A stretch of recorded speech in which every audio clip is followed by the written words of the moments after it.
여호와께서 모세에게 이르시되 너는 어찌하여 내게 부르짖느냐? 이스라엘 자손에게 명령하여 앞으로 나아가게 하고 지팡이를 들고 손을 바다 위로 내밀어 그것이 갈라지게 하라. 이스라엘 자손이 바다 가운데서 마른 땅으로 행하리라. 내가 애굽 사람들의 마음을 완악하게 할 것인즉 그들이 그 뒤를 따라 들어갈 것이라. 내가 바로와 그의 모든 군대와 그의 병거와 마병으로 말미암아 영광을 얻으리니 내가 바로와 그의 병거와 마병으로 말미암아 영광을 얻을 때야 애굽 사람들이 나를 여호와인 줄 아니라 하시더니 이스라엘 진 앞에 가던 하나님의 사자가 그들의 뒤로 옮겨가매 구름 기둥도 앞에서 그 뒤로 옮겨 애굽 진과 이스라엘 진 사이에 이르러 서니 저쪽에는 구름과 흑암이 있고 이쪽에는 밤이 밝음으로 밤새도록 저쪽이 이쪽에 가까이 못하였더라. 모세가 바다 위로 손을 내밀매 여호와께서 큰 동풍이 밤새도록 바닷물을 물러가게 하시고 물이 갈라져 바다가 마른 땅이 된지라. 이스라엘 자손이 바다 가운데를 육지로 걸어가고 물은 그들의 좌우에 벽이 되니 애국 사람들과 바로의 말들 병거들과 그 마병들이 다 그들의 뒤를 추격하여 바다 가운데로 들어온지라. 새벽에 여호와께서 불과 구름 기둥 가운데서 애국 군대를 보시고 애국 군대를 어지럽게 하시며 그들의 병거 바퀴를 벗겨서 달리기가 어렵게 하시니 애국 사람들이 이르되 이스라엘 앞에서 우리가 도망하자. 여호와가 그들을 위하여 싸워 애국 사람들을 치는도다. 여호와께서 모세에게 이르시되 네 손을 바다 위로 내밀어 물이 애굽 사람들과 그들의 병거들과 마병들 위에 다시 흐르게 하라. 모세가 곧 손을 바다 위로 내밀매 새벽이 되어 바다의 힘이 회복되자 애굽 사람들이 물을 거슬러 도망하나 여호와께서 애굽 사람들을 바다 가운데 엎으시니 물이 다시 흘러 병거들과 기병들을 덮되 그들의 뒤를 따라 바다에 들어간 바로의 군대를 다 덮으니 하나도 남지 아니하였더라. 그러나 이스라엘 자손은 바다 가운데를 육지로 행하였고 물이 좌우에 벽이 되었더라. 그날에 여호와께서 이같이 이스라엘을 애굽 사람의 손에서 구원하시며 이스라엘이 바닷가에서 애굽 사람들이 죽어있는 것을 보았더라. 이스라엘이 여호와께서 애굽 사람들에게 행하신 그 큰 능력을 보았으므로 백성이 여호와를 경외하며 여호와와 그의 종 모세를 믿었더라.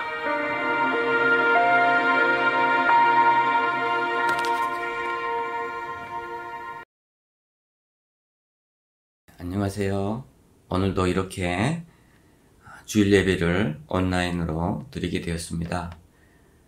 언제까지 이렇게 예배를 드리게 될지는 모르지만 우리가 있는 곳에서 마음과 뜻과 정성을 다해서 드리는 예배를 우리 하나님께서 받아주실 줄로 믿습니다. 봄이 왔습니다.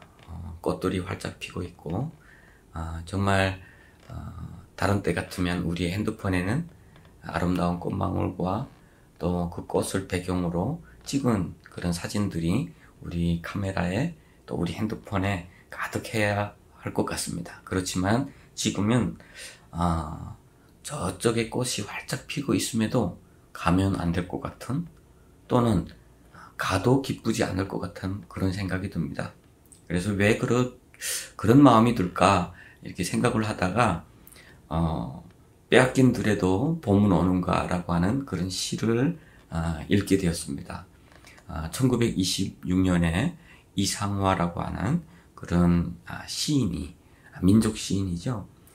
정말 일제에게 빼앗긴 이 땅에 봄을 맞으면서 봄은 봄인데 꽃이 피고 정달새 노래하고 정말 호미만 지고 땅을 마음껏 파보고 싶고 봄을 마음껏 누리고 싶은 그런 마음이지만 들이 빼앗겨 봄도 빼앗기겠네 라고 하는 그런 구절로 인해서 나라를 빼앗긴 그 심정을 노래하고 있더라고요. 정말 자유로운 사람에게, 기쁜 사람에게 봄은 봄이고 꽃은 꽃이 되지만, 낙담한 사람, 절망한 사람, 자유를 빼앗긴 사람에게는 봄은 더 이상 봄이 아니고 꽃은 꽃이 아니라고 하는 그런 말씀인 것 같습니다. 저는 그 시에 제일 처음에는 이렇게 해요. 지금은 남의 땅 빼앗긴 들에도 봄은 오는가, 이렇게. 그리고 제일 마지막에는 그러나 지금은 들을 빼앗겨 봄도 빼앗기겠네 라는 그런 것으로 나라를 빼앗긴 사람의 서름, 그것에 대해서 이야기를 하고 있습니다.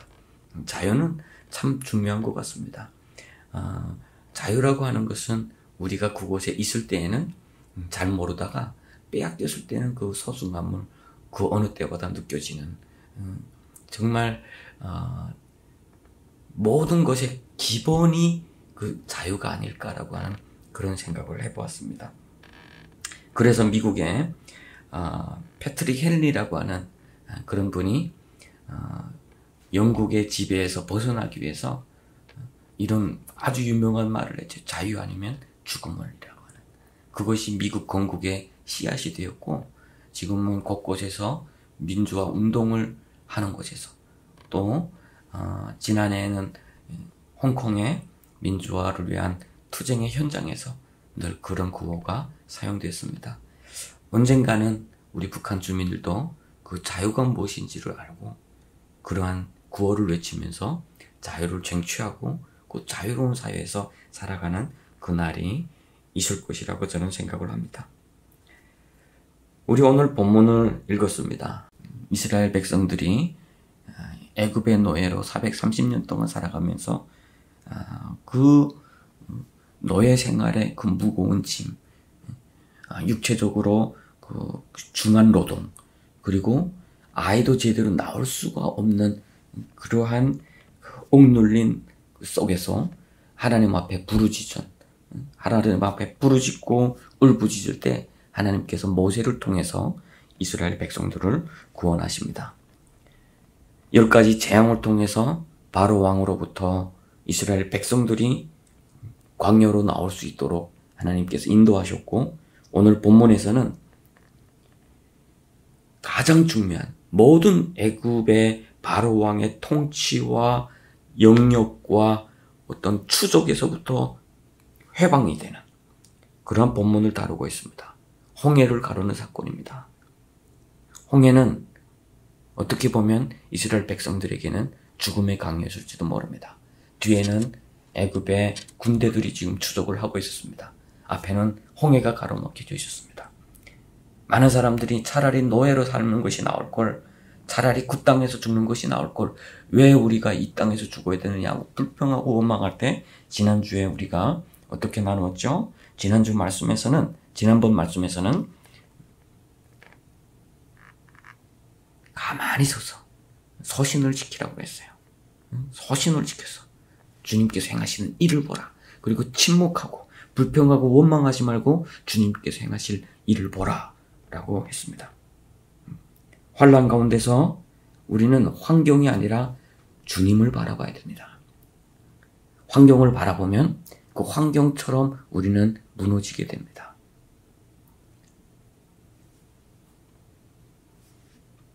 그런데 단순하게 홍해를 가르는 이 일이 하나님께서 이루신 그런 놀라운 그런 기적, 바다가 갈라지고 육지처럼 되고 이스라엘 백성들은 그것을 지나가고 뒤따르던 애굽의 군대든 하나님의 사자가 뒤로 옮겨가면서 그들이 이스라엘 백성들을 쫓지 못하게 만듭니다. 이것은 완전히 하나님께서 간섭하셨던 그런 사건입니다. 그런데 신약 성경에서는 이 사건을 단순히 홍해를 가르는 기적의 사건으로만 본 것이 아니라 이것은 세례라고 이야기를 하고 있습니다. 고린도전서 10장이죠. 10장 1절에 보면 하나님의 백성들이 홍해에서 구름과 그 바다 가운데서 세례를 받았다라고 이야기를 합니다. 애굽의 통제 속에서 400년의 억압 속에서 자유를 향해서 가는 그 길, 그 길에 바로 홍해가 그들이 겪었던 세례라고 하는 것이라고 합니다. 그래서 오늘 말씀의 제목은 자유로 가는 길, 세례라는 제목으로 나눠보도록 하겠습니다. 인류의 모든 역사는 바로 자유를 위한 투쟁의 역사라고 말해도 과언은 아닙니다. 그 결과 꽤나 눈에 보이는, 눈에 띄우는 성과들을 이룩했습니다. 과거에는 노예제대였죠. 식민지 사회였죠. 그것에서 해방에 대해서 각 나라마다, 민족마다 독립을 취했고요. 노예제도가 폐지됐고요. 남녀평등이 이루어졌고요. 이러한 모든 자유를 위한 투쟁 속에서 인간은 이 땅에 그 과거보다 더 나은 사회를 만든 것만은 사실입니다.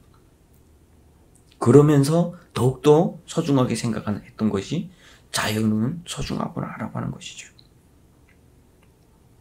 그러나 이러한 분명한 성과에도 불구하고 인간의 근본적인 문제는 해결되지 않았습니다. 가난에서 해방되었지만 여전히 가난하고요.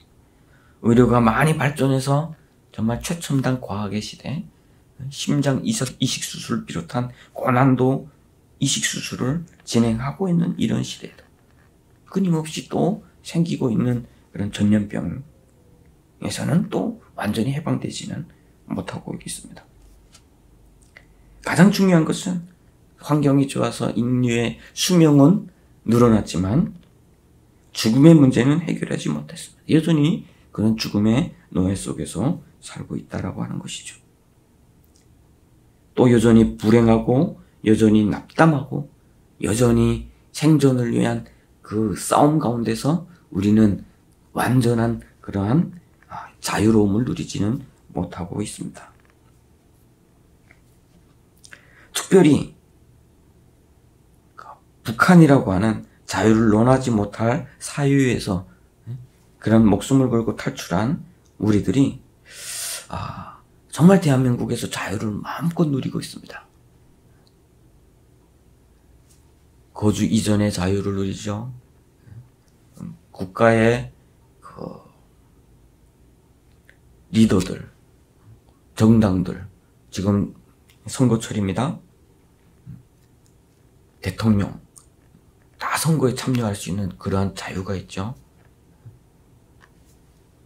말할 수 있는 그런 자유가 있죠. 함부로 말을 못했지만, 그리고 자기가 원하는 그런 직업에 봉사할 수 있는 그런 자유들이 있죠. 여러 가지 그런 자유가 있습니다.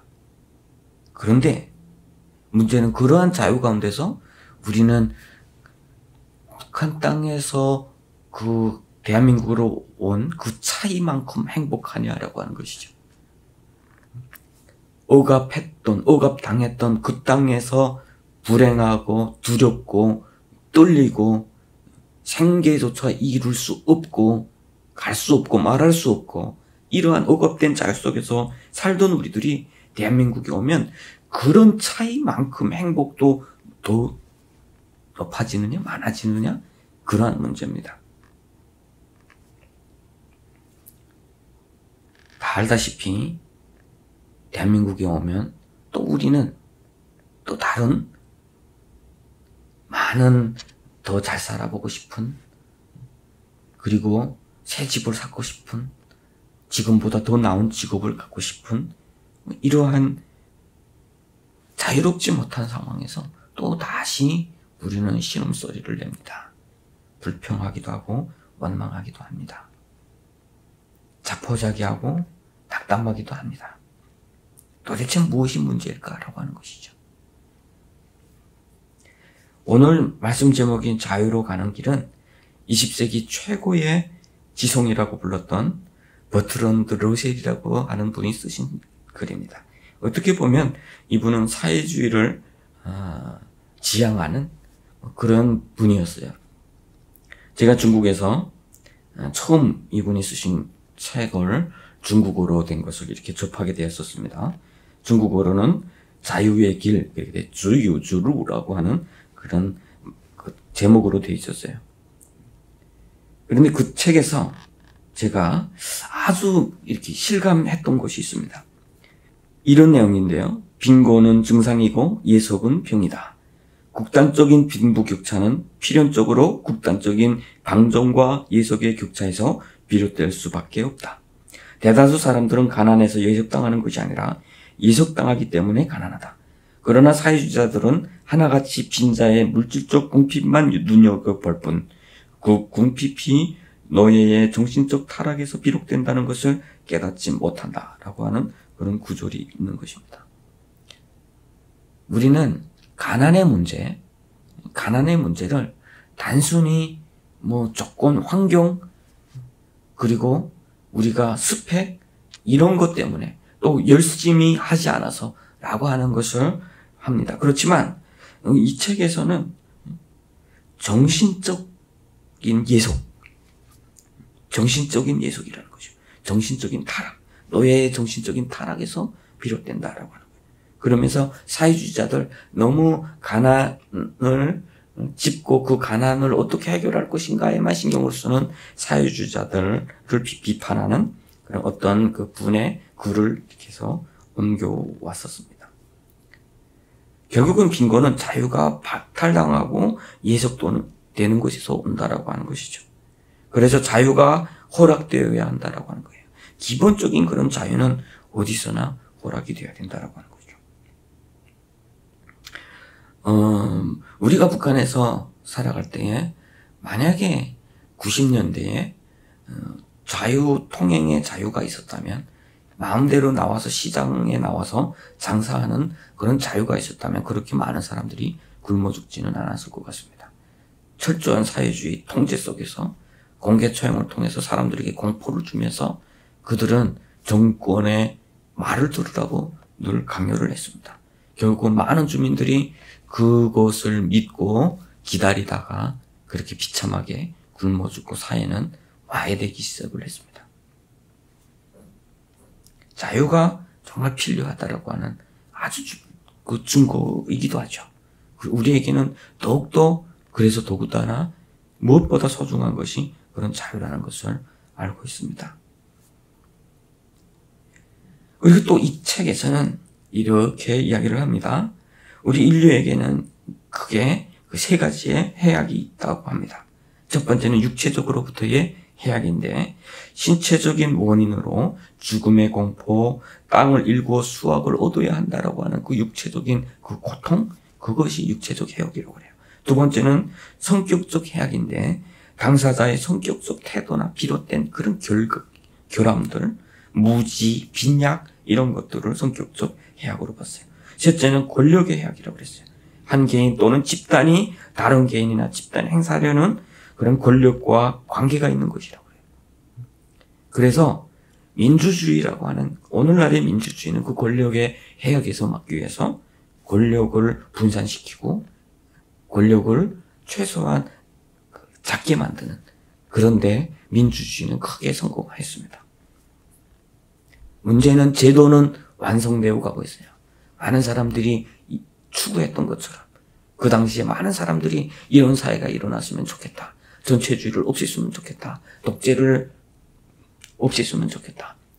이러한 생각과 꾸준한 노력 가운데서 이제는 많은 나라들에서 민주주의를 이루고 정말 많은 자유를 누리면서 그렇게 살아가고 있습니다. 그런데 우리는 과연 자유로우냐라고 하는 것이죠. 이 자유는 과연 우리에게 얼마나 많은 행복을 가져다 주느냐라고 하는 거죠. 이 자유는 우리에게 얼마나 많은 만족과 우리가 이 땅에서 살아가면서 정말 조금 더 남을 위해서 살아갈 수 있고 조금 더 내가 먹고 사는 그 일 이상의 가치를 추구하면서 살아갈 수 있는가라고 하는 것이죠. 오늘 본문에서 이스라엘 백성들이 430년의 노예 생활을 했어요. 정말 430년의 그 노예 생활을 한다라고 하는 것은 한 민족이 태어나면서부터 노예예요. 멧돼지의 노예입니다. 이런 사람들은 우리 버트런트 러셀이 말한 것처럼 성격적 해악을 가진 사람, 빈약하고 의지가 없고 싸우려는 욕망도 없고 그냥 잠시 잠깐의 안위를 추구하면서 살아가는 그런 노예 근성으로 가득 찬 사람들이에요. 저는 출애굽기를 묵상을 하면서 홍해가 갈라지고 10가지 재앙이 내리고 이러한 기적보다 더 큰 기적이 있어요.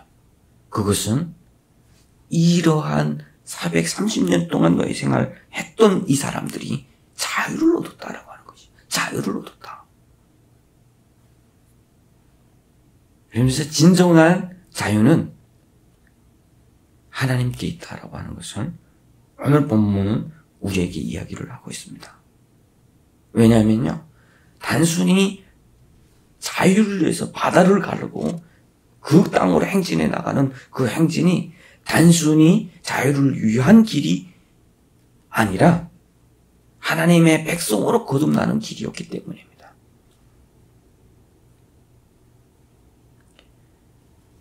제가 이 책을 읽으면서 처음에 낙담했던 적이 있습니다. 왜냐하면 이런 또 구절도 있어요. 하층민들은 무지했고 지나친 고생과 피로 때문에 냉담했으며 권력자의 즉각적인 징벌을 두려워한 나머지 겁에 질렸을 뿐만 아니라 타락하여 자존감을 잃은 탓에 도덕적으로 신뢰할 수 없었다. 이러한 계층을 전반적으로 개선하고자 하는 의식적이고 신중한 노력을 기울이는 것은 절망적인 일로 보였고 실제로 과거의 역사에서 대개의 경우 이는 사실로 판명되었다라고 이야기를 했습니다. 역사적으로 볼 때 그렇다는 이야기죠.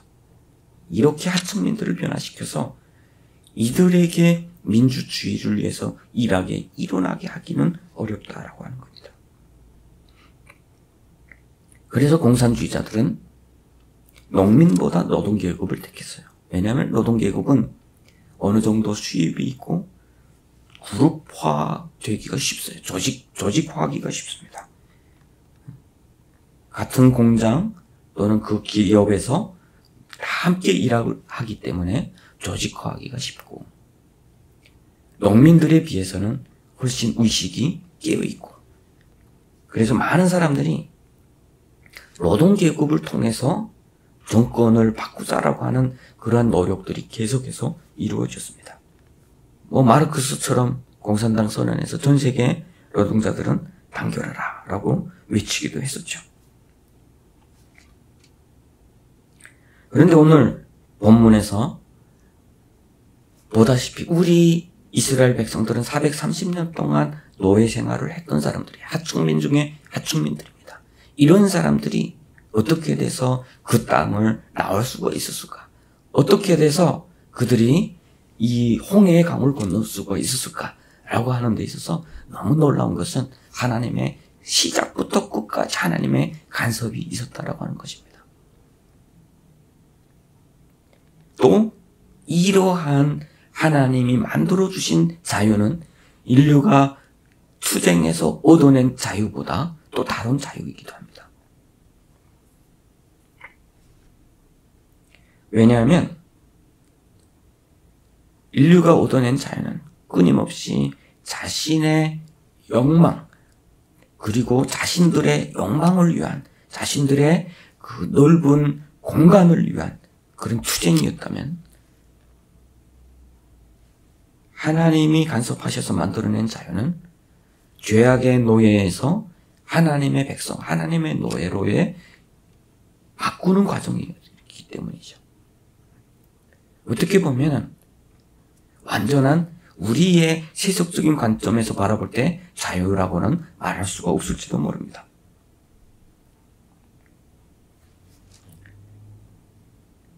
그러나 우리가 앞으로 살펴보겠지만 그러면 진정으로 우리가 행복한 자유는 과연 무엇일까라고 하는 것이죠. 우리가 진정으로 이 땅에서 살아가면서 감사할 수 있고 정말 찬양할 수 있고 사랑할 수 있고 만족할 수 있는 그런 자유는 과연 무엇일까라고 하는 것이죠.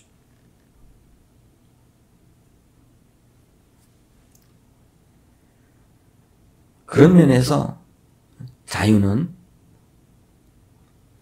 완전한 자유라는 있을 수가 없습니다. 내 마음껏 하는 것은 결국은 우리의 욕망의 노예가 되는 것입니다. 그런 자유, 우리의 욕망의 노예가 되고 싶은 그런 자유는 결국은 자유가 아니라 방종이라고 하는 것이죠. 부모가 부모의 자리에서 이탈해서 그것을 자유라고 한다면 그것은 자유가 아니죠. 부모의 책임을 다하고 가장으로서의 책임을 다하는 그런 사람으로서의 자유가 진정한 자유예요. 가정 안에서의 그런 자유가 진정한 자유라고 하는 것입니다. 우리 고린도전서 10장 이제 살펴보겠습니다. 형제들아, 나는 너희가 알지 못하기를 원하지 않으니 우리 조상들이 다 구름 아래 있고 바다 가운데로 지나며 모세에 속하여 다 구름과 바다에서 세례를 받고 오라고 했어요. 세례를 받았다. 우리가 생각하는 그런 세례가 아니지만 이것은 하나님께서 홍해를 가르면서 뒤따르던 바로와 그 군대를 바다에서 더 이상 쫓아오지 못하게 바다에 침몰시켰기 때문에 결국은 어떤 의미에서는 이것이 세례라고 하는 것이죠. 그럼 세례는 무엇일까라는 거예요. 세례는 우리 기독교에서 성례, 아주 중요한 성례입니다. 세례와 성찬이 있는데 그 중에서 세례에 대해서 종교개혁자 칼빈은 이렇게 이야기를 합니다. 우리가 그리스도에게 접붙임을 받아 하나님의 한 자녀로 인정되기 위해서 교회라는 공동체에 가입되는 인문의 표징을 세례라고 한다. 세례는 하나님께서 주신 것이며 그 목적은 첫째, 하나님 앞에서 우리의 믿음이 도움이 되고 둘째, 사람들 앞에서 우리의 고백에 도움이 되게 하려는 것이다 라고 하는 것이죠. 쉽게 말하면 세례는 죄의 노예에서 해방되어 하나님의 백성이 되는 것을 말하는 것입니다. 죄가 더 이상 우리의 주인이 되지 못한다라고 하는 것입니다. 왜냐하면 홍해에서 이스라엘 백성들을 따라오던 그 군대, 바로와 그 군대는 모두 멸망하였기 때문입니다. 그렇다면 자유와 세례는 어떤 관계가 있을까라고 하는 것입니다. 분명히 이들은 430년의 노예성에서 자유로운 그 길을 가고 있습니다. 홍해를 가고 넘어가고 있습니다. 그런데 성경은 이들이 세례를 받았다라고 이야기합니다. 그러면 그 자유와 세례는 과연 어떤 관계가 있느냐라고 하는 것이죠. 자유란 모든 제약으로부터의 자유, 우리가 하고 싶은 모든 것을 하는 것을 자유라고 하지 않습니다. 그래서 팀 켈러 목사는 제약을 제대로 선택하는 것이 진짜 자유다라고 이야기를 합니다. 제약을 제대로 선택하는 것이 진짜 자유다. 독재라고 하는 그곳에서 민주주의를 선택하는 것. 민주주의라고 해서 우리 욕망 다 할 수 있는 것 아니죠. 요즘에 우리 N번방 사고 때문에 많은 피해자들이 있고 사회에 큰 우려를 또 해악을 끼쳤습니다. 왜냐하면 그것이 그들에게는 최고의 자유였기 때문에 욕망의 노예로 살아가는 그곳에서 쾌락을 느꼈기 때문에 제약을 선택하는 것, 죄악의 노예에서 바로의 노예에서 하나님의 노예로 선택하는 것, 그런 것을 선택하는 것이 바로 자유라고 하는 것이죠. 오늘 본문 마지막에 여호와와 그의 종 모세를 믿었더라 라고 하는 것을 우리 주목해 보아야 됩니다. 과거에는 바로의 종이었어요. 그렇지만 지금은 여호와의 종라고 부르는 것이에요. 이 홍해를 넘어서 완전한 자유가 아니라 여호와의 종으로서의 삶을 살아가야 된다는 것을 오늘 본문 말씀에서는 이야기하고 있는 것입니다. 이에 대해서 존 메가더 목사님은 이런 말씀을 하셨습니다. 노예는 자유롭다. 노예는 자유롭다. 충격적인 사실이지만 그리스도의 노예가 됨으로써 진정한 자유를 얻을 수 있다라고 하는 것입니다. 비록 불신자들이 자신들이 자유롭다고 하지만 이는 죄의 노예, 욕망의 노예로 살아가는 것을 말하고 있는 것입니다. 우리 로마서 6장 16절에서부터 18절까지 한번 함께 읽어보도록 하겠습니다. 너희는 자신을 종으로 내어주어 누구에게 순종하든지 그 순종함을 받는 자의 종이 되는 줄을 너희가 알지 못하느냐. 혹은 죄의 종으로 사망에 이르고 혹은 순종의 종으로 위에 이르느니라. 하나님께 감사하리로다. 너희가 본래 죄의 종이더니 너희에게 전하여 준 바 교훈의 본을 마음으로 순종하여 죄로부터 해방되어 우리에게 종이 되었느니라. 우리가 이제는 더 이상 죄의 노예가 바로의 노예가 아니다라고 하는 것입니다. 또 오늘 본문 말씀에는 자유와 반대되는 듯한 순종에 대해서 말하고 있습니다. 이 순종은 바로와 그 군대가 쫓을 때 두려움과 공포 속에 있어서 불평하고 원망했지만 그래도 그들에게 살려주십시오 돌아가지 아니하고 하나님께서 만들어 놓으신 그 길로 순종해서 바다로 향했다라고 하는데 의미가 있다고 하는 것이죠. 사랑하는 인천 한나라 운해교회 성도님들, 우리는 과연 자유합니까? 얼마나 자유하십니까? 이 말의 대답은 우리는 얼마나 하나님을 사랑하십니까? 라고 하는 질문에 대한 대답이나 같습니다. 얼마나 하나님의 말씀에 순종하는 삶을 살아가고 있습니까? 라고 하는 그는 질문에 대답하는 것입니다. 성경은 이야기를 하고 있습니다. 진리를 알지니 진리가 너희를 자유케 하리라. 지금까지는 죽음에 매여 종노릇하던 죄에 매여 종노릇하던 우리들입니다. 제도적으로 자유를 누리는 것이 중요합니다. 그렇지만 제도적인 자유만 추구하다 보면 우리는 또 다른 노예가 될 수밖에 없습니다. 우리의 욕망의 노예, 우리의 욕심의 노예, 우리 명예의 노예, 결국은 가진 것을 가지고 만족할 줄 모르고 늘 불평과 원망과 결국은 이루지 못한, 영원히 이루지 못할 그런 것을 위해서 끊임없이 살아가야 하는 그런 노예로 살아갈 수밖에 없습니다. 여러분, 우리가 마지막으로 묵상해야 될 것이 우주를 만드시고 절대적으로 자유하셨던 그 하나님이 우리를 위해서 노예의 형체를 가지시고 종의 모습으로 이 땅에 오셨다라고 하는 것입니다. 오히려 자기를 비워 종의 형체를 가지사 사람들과 같이 되셨고 라고 이야기를 합니다. 왜 절대 자유하신 우리 하나님께서 인간의 몸을 입으시고 이 땅 가운데 오셔야 했을까요? 이번 주는 고난의 주간입니다. 예수님께서 우리의 모든 죄악을 지시고 십자가에 못 박혀 죽으신 그날을 기념하는 시간들입니다. 이사야 53장 4절부터 6절까지는 이렇게 이야기를 합니다. 이사야 53장 4절부터 6절까지 다음과 같이 말씀하고 있습니다. 그는 실로 우리의 질고를 지고 우리의 슬픔을 당했거늘 우리는 생각하기를 그는 징벌을 받아 하나님께 맞으며 고난을 당한다 했노라. 그가 찔림은 우리의 허물 때문이요 그가 상함은 우리의 죄악 때문이라. 그가 징계를 받음으로 우리는 평화를 누리고 그가 채찍에 맞음으로 우리는 나음을 받았도다. 우리는 다 양 같아서 그릇 행하여 각기 제 길로 갔거늘 여호와께서는 우리 모두의 죄악을 그에게 담당시키셨도다. 그렇습니다. 우리는 다 양 같아서 그릇 행하여 각기 제 길로 갔던 사람들입니다. 그 길이 무슨 길입니까?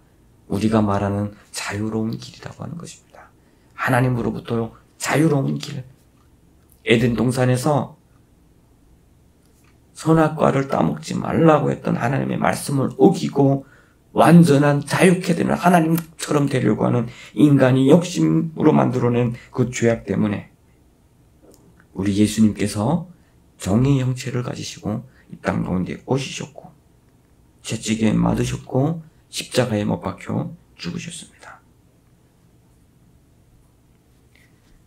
우리는 그날을 기념해야 합니다. 고난주간을 통해서 정말로 우리를 위해서 십자가에 못 박혀 죽으신 우리 예수 그리스도의 사랑과 그 은혜에 대해서 깊이 묵상해야 합니다. 그렇게 될 때만이 우리는 진정으로 부활의 기쁨을 누릴 수가 있습니다. 회복의 기쁨을 누릴 수가 있습니다. 자유의 기쁨을 누릴 수가 있습니다. 부활이 무엇입니까? 그것이 진정한 자유입니다. 더 이상 죽음이 우리의 주인이 되지 못하는 거예요. 더 이상 죽음에 끌려가는 존재가 아니라고 하는 것이에요. 그 길은 바로 완전한 자유자에서 죄인의 모습으로 종의 형체를 가지시고 이 땅에 오셨던 예수 그리스도의 그 은혜 때문입니다.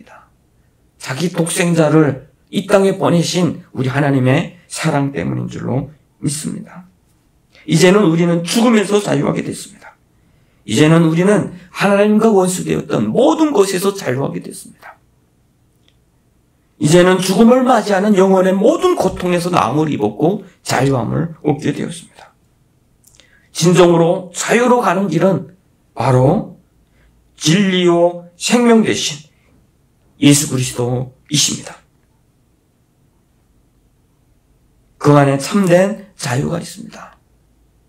사랑하는 성도 여러분, 봄은 빼앗겨도 다시 찾을 수가 있습니다. 빼앗긴 일상은 다시 회복할 수가 있습니다. 그러나 하나님의 은혜를 잊어버리면 안 됩니다. 하나님께서 우리를 사랑하셨던 사랑을 가볍게 여기셔도 안 됩니다. 다가오는 고난주간 동안 예수 그리스도께서 가셨던 그 고난을 기억하면서 조금이나마 그 고난에 동참에 참여하는 그런 저와 여러분 되시기를 바랍니다. 사랑하는 인천 한나라 은혜교회 성도님들, 하나님은 사랑이시라라고 말할 때에 그 사랑은 결코 가볍지 않습니다. 자신을 내어주셨던 사랑입니다. 자신의 영원하고 완전한 자유를 내려놓으셨던 사랑입니다. 내려놓으셨을 뿐만 아니라 그 많은 죄를 지시고 십자가에서 우리가 당해야 될 그 모든 고통 다 당하셨던 그 사랑입니다. 또 우리를 누르고 있던 이 인류를 우리가 범죄함으로 죽음의 노예가 되었던 그것에서 자유함을 주시기 위해서 무덤에서 3일 동안 하늘 높은 곳에서 무덤까지 가장 낮은 곳으로 내려가셨던 하나님의 사랑 때문입니다. 그 사랑을 기억하고 그 은혜를 기억하고 주님 앞에 나아가는 우리 인천 한나라 은혜교회 모든 성도님들이 되기를 주님의 이름으로 축복합니다. 기도하겠습니다. 길이 되시고 생명 되신 하나님 아버지 은혜를 감사합니다. 죄악의 노예로 미래도 없고 비참한 삶을 살아가던 우리를 예수 그리스도의 크신 은혜로 부르시고 자녀로 인치시고 우리가 흘린 모든 눈물을 닦아주시고 영생의 기쁨에 참여하게 하시고 참된 자유를 누리게 하시니 감사드립니다. 그리스도 안에 있는 이 참된 보배를 결코 잊어버리지 않도록 하나님 함께하여 주시옵소서. 이번 주는 우리 주님께서 걸으신 고난의 길을 묵상하는 고난주간을 보내게 됩니다. 모든 오락을 금하고 오직 우리를 위하여 고난당하신 그리스도의 고난에 동참하는 마음으로 경건한 한 주를 보내게 하여 주시옵소서. 하나님, 코로나로 인해서 고난당하고 있는 전 세계 크리스천들과 하나님 교회를 위해서 기도합니다. 하나님, 지금까지 우리가 소중하게 여기지 못했던 그러한 참된 자유를 다시금 회복하게 하여 주시옵소서. 우리에게 참된 자유를 허락하셨던 예수 그리스도의 이름으로 기도드렸습니다.